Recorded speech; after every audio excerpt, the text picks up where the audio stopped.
Hey guys, welcome to our first edition of our podcast. Now this is going to be our SoundTraxx Soundbites podcast, Train Talk from Milepost 141. So guys, what we're going to be doing here is we're going to be having a podcast where we're going to talk about some projects that we've been working on, some things, because I've got Norman here next to me. Norman is our support tech department. Yeah, pretty much. So we'll go introductions here in just a second, but what we're going to be doing here is we're going to kind of be showing off some of the things that we've been working on, models, and other stuff. We'll talk about some SoundTraxx products, things like that, and then occasionally we'll bring in a special guest.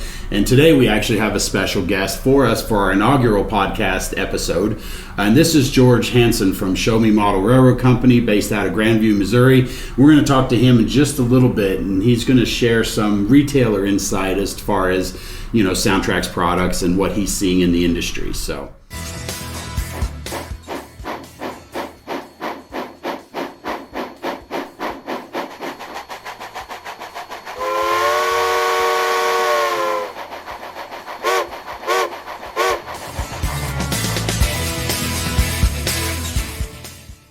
With that, let's start off with some introductions. So first off, my name is George Bogatuk. I've been a salesperson here at SoundTraxx for about 15 and a half years now, and I swear it doesn't feel like it.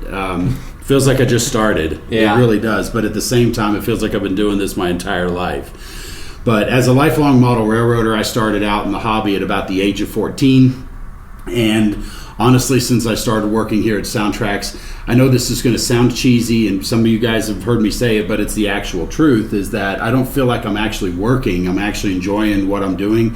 But one of the things I enjoy about my job is when I get to go out and travel, and you guys may have seen me at shows, things like that. And what I enjoy about it is the fact that I'm out there helping you guys enjoy your hobby. At the age of 14, when I first started really seriously in the hobby, I had a lot of people around me that were teaching me things about model railroading, because nobody's born knowing how to do this.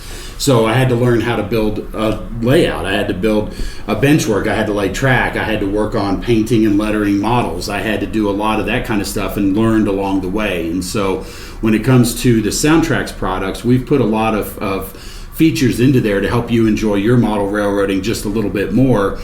And by helping you enjoy your hobby, I feel like I'm also paying back to the community as well, because the benefit here is that, when you have questions, like I said, nobody's born knowing how to do that. And so when you ask questions, it helps you learn. And I enjoy doing that as well. So just a little bit on me, my background. Actually, I started working out of high school in the auto parts industry and did that for about 17 years, something like that.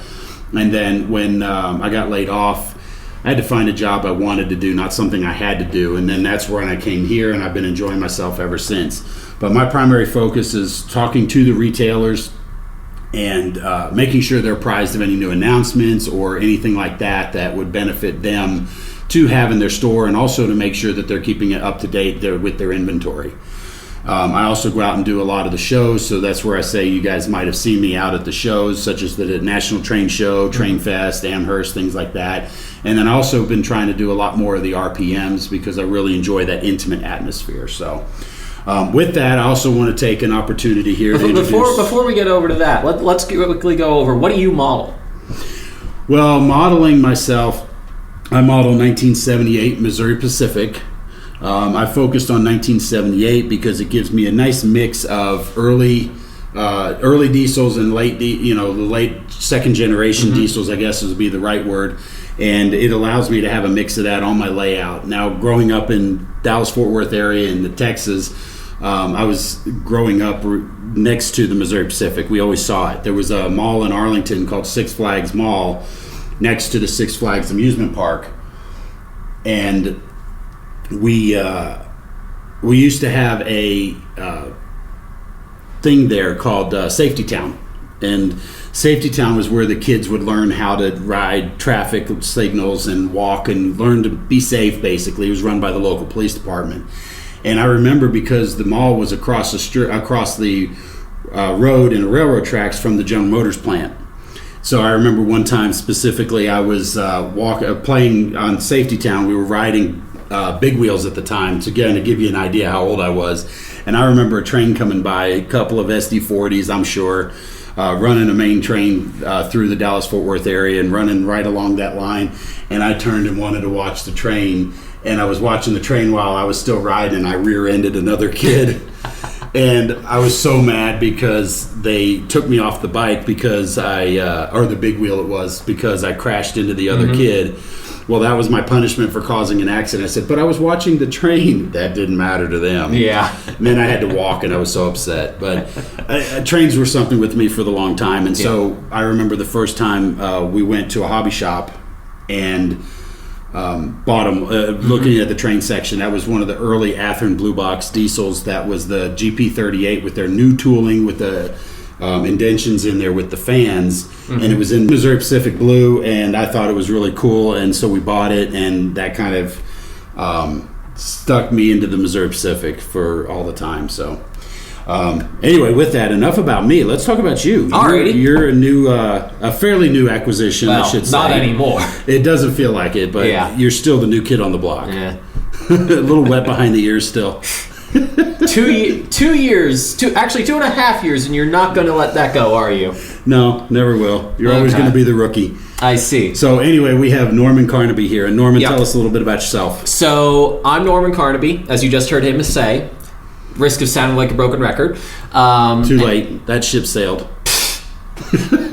And I am the customer support technician here at SoundTraxx. Have been since I started. So my background is actually also in model trains. So I grew up at one of our... So my father is actually Neil Carnaby. He runs Neil's Engaging Trains, and he's one of our retailers. So I grew up around model trains. I grew up also around SoundTraxx products.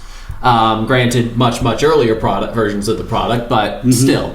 So I helped out at his store for most of my childhood, and I sort of got out of it as most teens do, but because of that store and because of that link, once I sort of got into my late teens and I started looking at college and getting out into the world, I actually restarted in the hobby.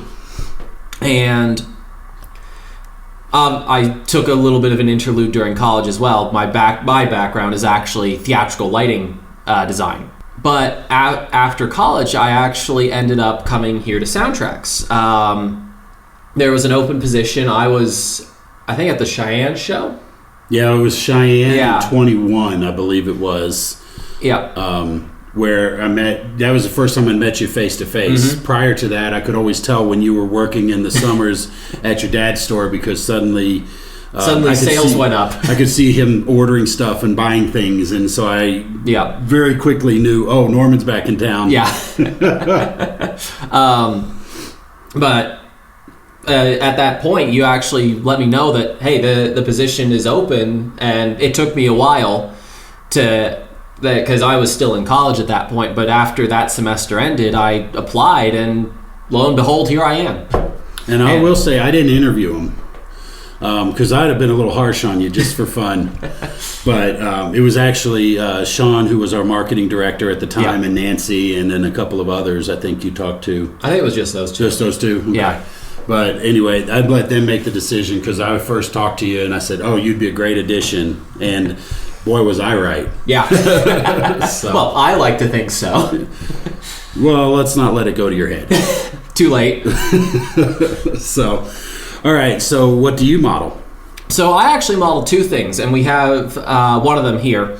So I model Conrail in 1976 on the Bicentennial and N-Scale. Specifically, I actually model one of the electrified regions. So I'm in the process of building a layout, which is going to be a fictitious branch west off the Northeast Corridor into the New Jersey mountains, but it's going to be electrified.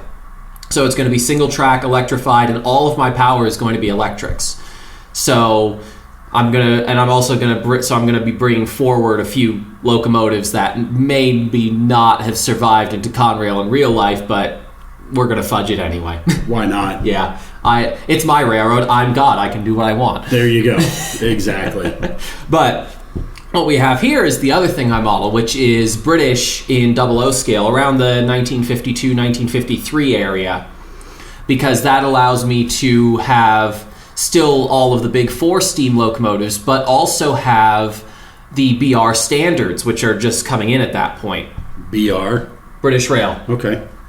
Just figured I'd make sure to clarify. Yeah. So I model British.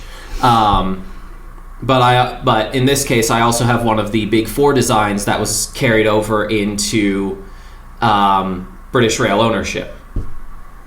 Okay. Well, since we're talking about modeling, why don't you show us off this thing? Because this is a pretty dang small little English engine. And so why don't you tell us a little bit about it? Because you've been working on that thing for a while and trying to get it running right. So why don't you share with us what you're working on, what you got there? It's by far not my most difficult model. That title belongs to my BR Standard 2.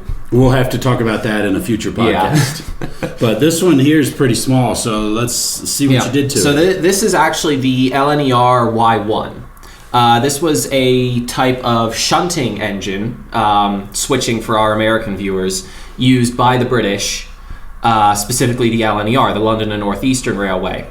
And the reason they went for this design, they had bigger shunters as well, so 060 steam locomotives, but this is actually a steam locomotive, but a very small one. And what's special about this is it's actually a geared steam locomotive. It uses a vertical water tube boiler, which allows it to bring itself up to pressure from cold in, I think it's like 15 to 30 minutes. That's pretty impressive. It can be operated by a single man. And they're actually pretty economical too. And then there's a couple of vertically mounted pistons that drive a central crankshaft, which then drives the two axles via a chain. In this case, what I've actually done is I've placed one of our UK Eco 100s in it, because that decoder has the LNER single chime, which is the correct whistle for this locomotive. And the interesting part in this case is I actually had to adjust the CVs quite a bit, because this locomotive is a geared locomotive, as I mentioned earlier, but the UK Eco doesn't have a geared chuff. So what I ended up doing is I disabled the throttle-based DDE, and obviously it's an Econami, so it never had load-based, and then I tweaked the mixer and the reverb settings quite, as well as selecting the light chuff quite a bit, in order to try and replicate the sound of a geared chuff, and I think I did a fairly good job with that. So without further ado, let's hear it run.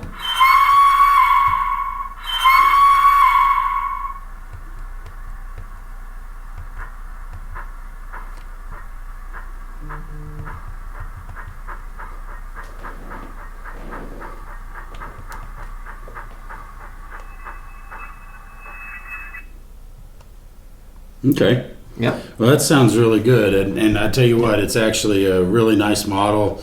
The sounds are a little quiet, but that's one of the things we also recommend to people, is that the sounds aren't so loud that everything kind of drowns out. Because especially if you get into a room with more than one locomotive, it can be a little tough. So with that, that's a cool little model, and similar to you, as you could tell, I'm sure it has a fair amount of momentum, and it obviously has the braking rates set up as well. Yeah, because both of us actually enjoy operating in that manner with the realistic momentum, the realistic braking. Yep.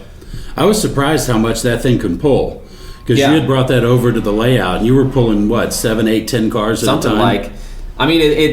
It's pretty hefty. Yeah. So. I was going to say, it's got some heft to it and some weight, but... Stuffing everything in there was a bit of a challenge. But it's a neat little engine, so that's cool. Yeah.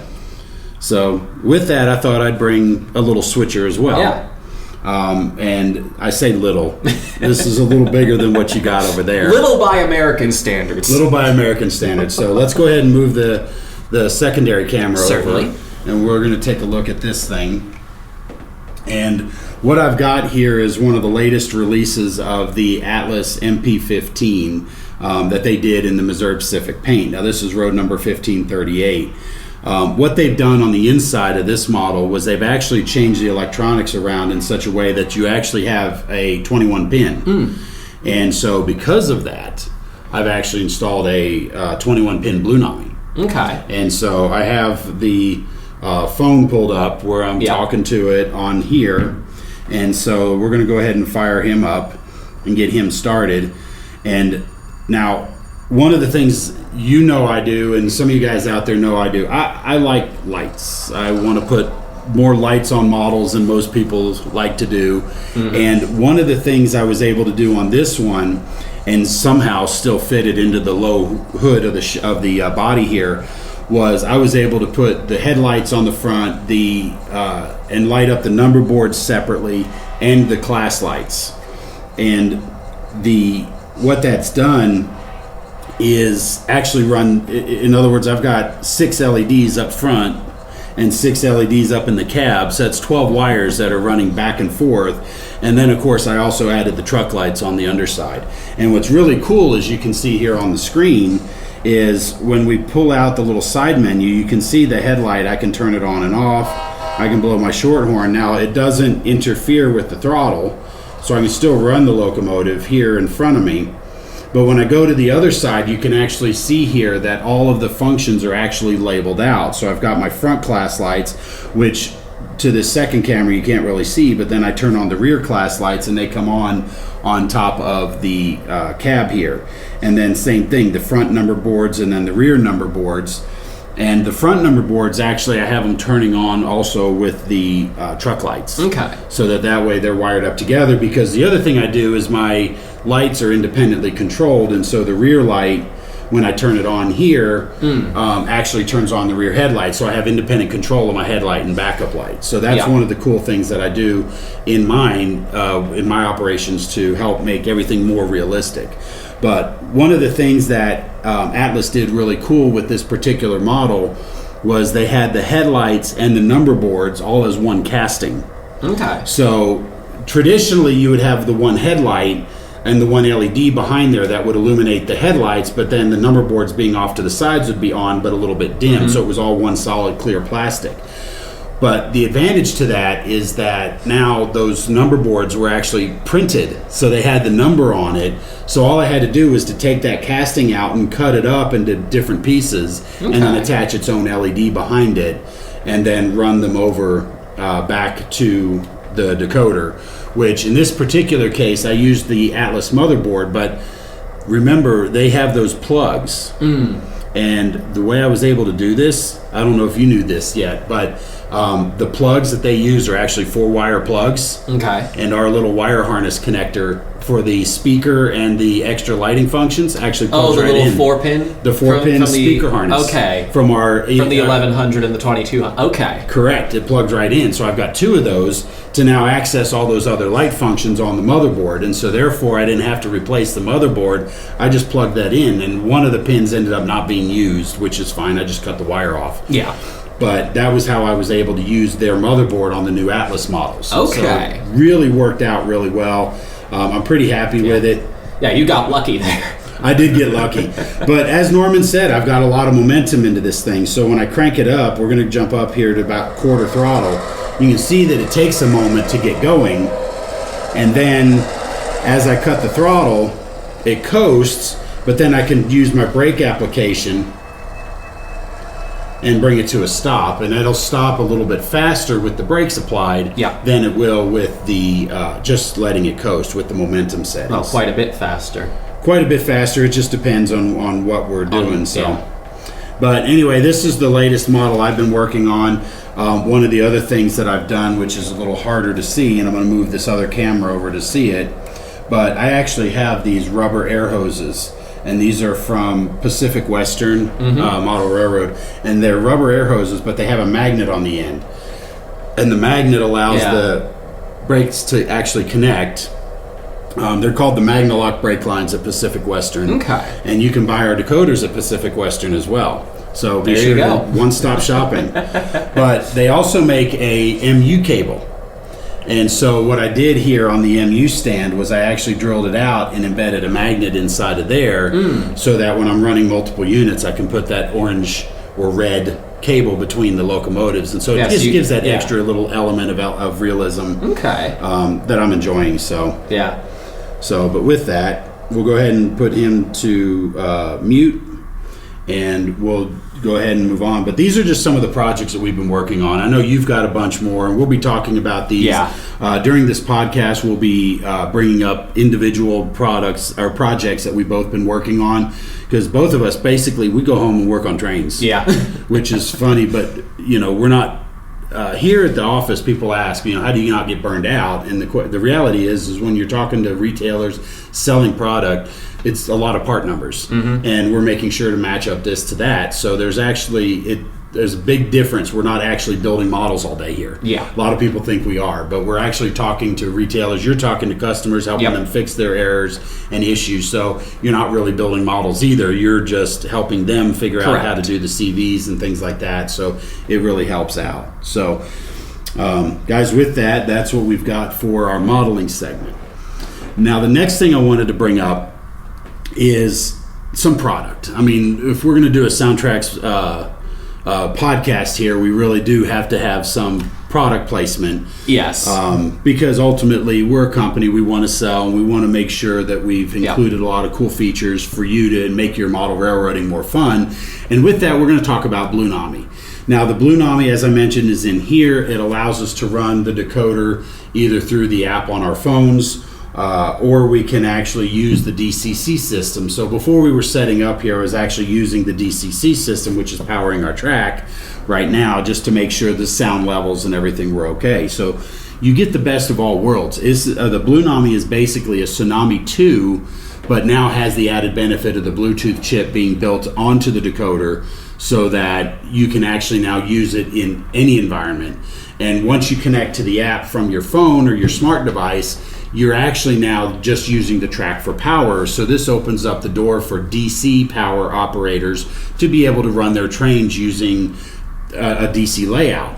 Or you can even go with onboard battery. So you turn on your locomotive and the battery powers up the decoder, you connect to the app and you get all the benefits of a DCC system without having to buy a DCC system. And it's wireless. Yeah. So you don't need to spend the extra money on added wireless throttles for your layout. You can just invite your friends over, tell them to bring their smartphone, and they can download the app and run trains on your layout, and you're out no extra money. So with that, we want to bring in one of our retailers here who's going to help talk a little bit about what he's seeing in the world when it comes to his customers and the Blunami. So with that, we're going to dial up. We're going to get George Hansen from Show Me Model Railroad Company in Grandview, Missouri, just outside the Kansas City area. So we're going to go ahead and dial him up and get him onto the podcast. And the Show Me Model Railroad store has been around for quite some time. So George, go ahead and tell us a little bit about your store and what you guys are doing out there. Well, as a retail store, we've been in business for 24 years, veteran owned and operated.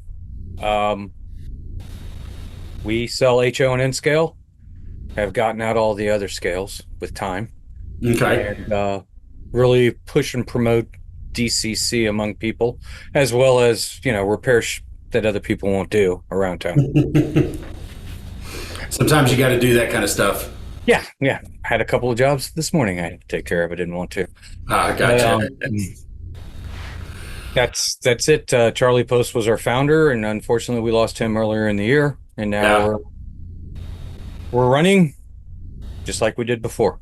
That's good. That's great to hear. Yeah. Now, you guys do a lot of decoder installations out there, because I know I'm talking to you fairly regularly. About every 2 weeks, I think we're placing orders and sending stuff out that way. What are you guys seeing out there in the world with the Blunami?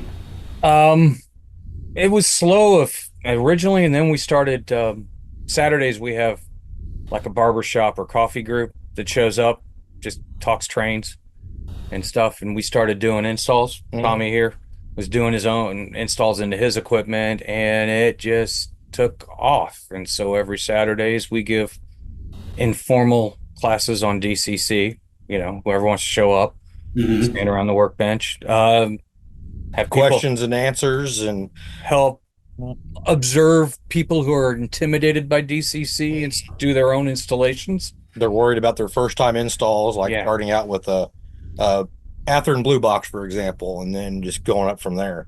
Just showing them the bare bones of it. And Saturday's a lot of questions and answers. That's what it is around the store. And in between that, I'm running around with customers coming in and out. Gotcha. Well, I remember years ago when I was growing up that I would always go to the hobby shop to learn things.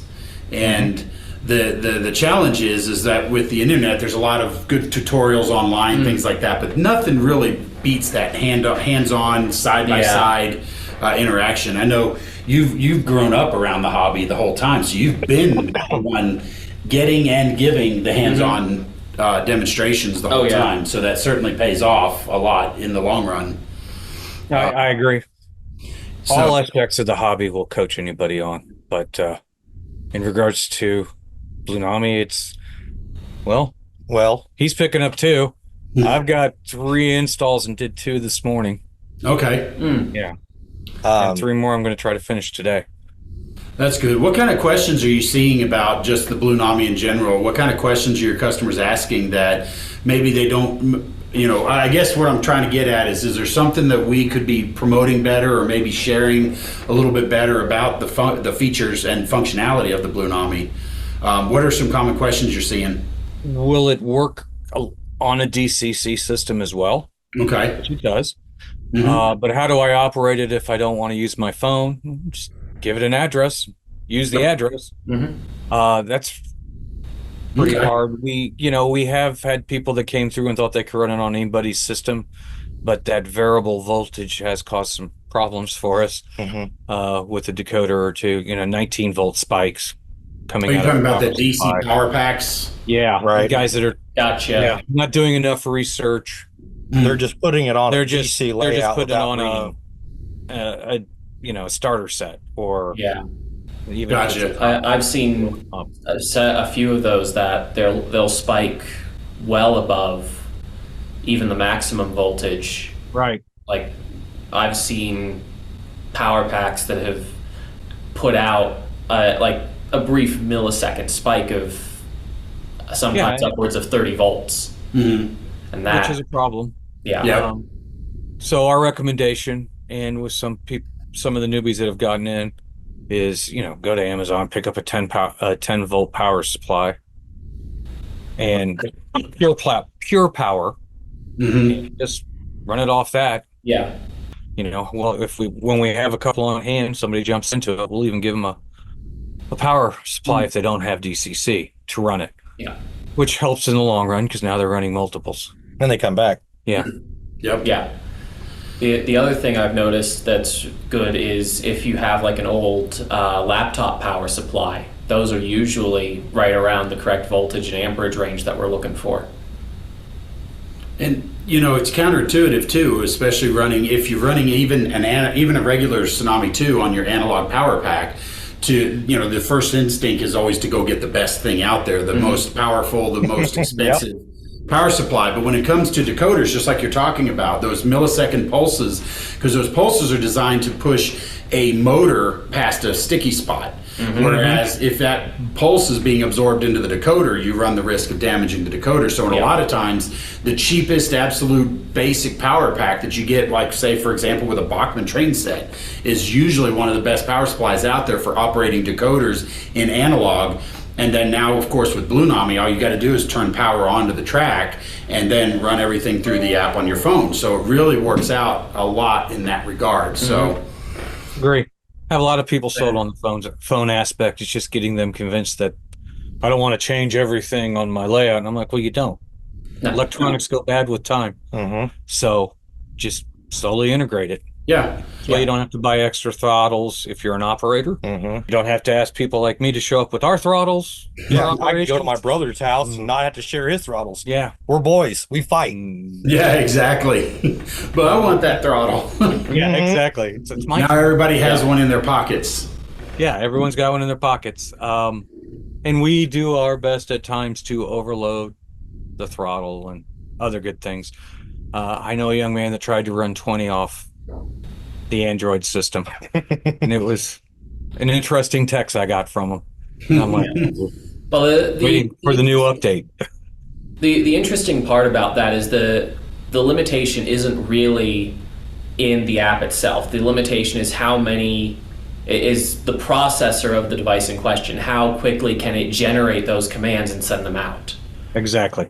So the latest flagship phone would easily be able to do 20. Let's say you're using the bare minimum, like iPhone 4S, I think just barely I think the support. 6 is the newest. Oh, is that the 6 is okay. the newest one it'll support. Yeah, that would maybe be able to run 1 or 2. I agree. We just like to push systems to the Oh, Yeah. no, that's to absolutely. find faults so you can. Yeah, none of us are going to be on our layouts operating 20 locomotives. Oh yeah.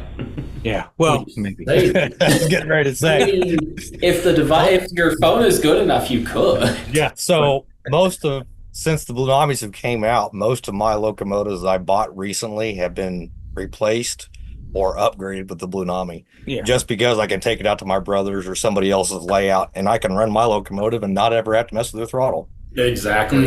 And that's a great point, because if you're, let's say for argument's sake, if you're a Digitrax guy and you're just really familiar with the Digitrax system, but then you want to go over to your buddy's house, which is NCE, which means you have to learn a whole nother system and a whole nother Exactly. throttle. Yeah. I don't know how many times I've just given them back their throttle because I was like, I don't know your system. You can have that back. Yeah. So now you've got one throttle that you know will run your stuff And or it's universal. somebody else's stuff. And so that's the benefit. And that's actually why I've converted a lot of my stuff to Blunami. Everything on my current layout now operating is Blunami. And a lot of the reason for that is I have 2 throttles at home and they're both tethered. One is it's based on a power cab, so that has to stay plugged in. But then you have the other throttle, which then has to be plugged and moved around. But now with the freedom of wireless, I've just added a new section to the layout about, about 10 feet or so, something like that. But anyway, the point being is there's no throttle jacks over there now because I don't need them anymore. Another really good thing I like about the Blunami that I don't think it's been talked about much is I buy a brand new locomotive, I put a new decoder in it, and then I can clone it and I'll do another locomotive exactly the way it was. Exactly. And I don't have to worry about what CVs did I set. Mm-hmm. And Exactly. You can copy it from one to the program all other. your lighting functions right there on the spot. You do everything on the fly. I had a gentleman in that it's his second Blunami Saturday, and he's like, I don't understand what's going on, George. He tried to run it on his GCC, but he didn't. He's like, I don't understand why it's not coming up with the number on my app. And so I went into the settings and said, because you never named it. That's why it's showing it as Blunami version, yada, yada, yada. And he's like, what? I'm like, it's this simple, man. It's really simple. You want the ditch lights. It's this simple. Yeah. And he left happy and came back the next day and picked up another locomotive and another Blunami. That's awesome. Yeah. That's the way it goes. So that's what we're finding is a lot of times when people get and actually try it out and then they stop overthinking it. They find out how much fun it is and how much easier it is. Oh, yeah. You know, I mean, these things, as much as we love them, because this is the basis of our entire business model, but they're, trying to figure out button 20 and remembering what that is can be a challenge on one of these things. Whereas on the app, it's labeled out, everything's there, and it's nice and easy to do. And my phone is so much cheaper than going out and buying a universal Wi-Fi. There you go. Or having 20 throttles. Or Exactly. Even if I start stacking Blunami fees versus sound fees, it's going to take a while before I should have bought something else instead of the universal throttle. But they're just ridiculously priced, especially this new one that everybody's going after. Oh, yeah. Yeah. That's fair. So, well, that's awesome. That's great to hear. I'm glad you guys are doing well with it. And so if anybody out there is interested in trying out the Blunami, be sure to go to your local store, try them out, experiment, and just put one in your hands. Try one out. You don't lose anything. They're a couple of dollars, they're a few dollars more expensive, but for the most part, they're already fit into your models and are easy to use. So with that, we'll close up. Tell us a little bit about where folks can find you, phone number, email, website, etc. Charlie's Trains at gmail.com is our email. We're located 810 Main Street, downtown Grandview, Missouri. Like I said, we've been here for 24 years. We're not really active online. We do have a store, but you have to work really hard to find it. I got N-Scale on it, and as you can see, we have a lot of old to new stock. Everything in the shop's new, and Hard to get stuff. yeah, we order heavy and sit on it for those that come into the hobby down the road or can't get it. by other Nice. things, if that makes sense. I know every time I've been to your store, we've done some presentations and things there for you guys as well and your customers, but I've never walked out the door empty-handed. A lot of people say that, which is a good thing. That is a good thing, and especially it helps support another one of our great retailers in the market. Yep. So guys, with that, we're going to go ahead and close out our first inaugural podcast. This is Train Talk from Milepost 141, our Soundbites podcast. Yep. We want to thank you all for listening and watching wherever you are in the world, and we hope that this has been helpful, entertaining. So be sure to subscribe to our podcast. You'll get notified anytime we upload new content, new video, and or audio if you're on audio. Yep. And if you have any questions, feel free to call us. It's at the office here. It's 970-259-0690. And you can talk to support or sales, ask product questions, Yep. or how to We're do also your available setting. by email. Mm-hmm. So support at SoundTraxx.com or sales at SoundTraxx.com. Correct. And then you can ask us any questions. We're here Yeah. to help you guys. We want to help make sure you enjoy your hobby. So guys, thanks for watching. We'll see you all in the next installment. Bye.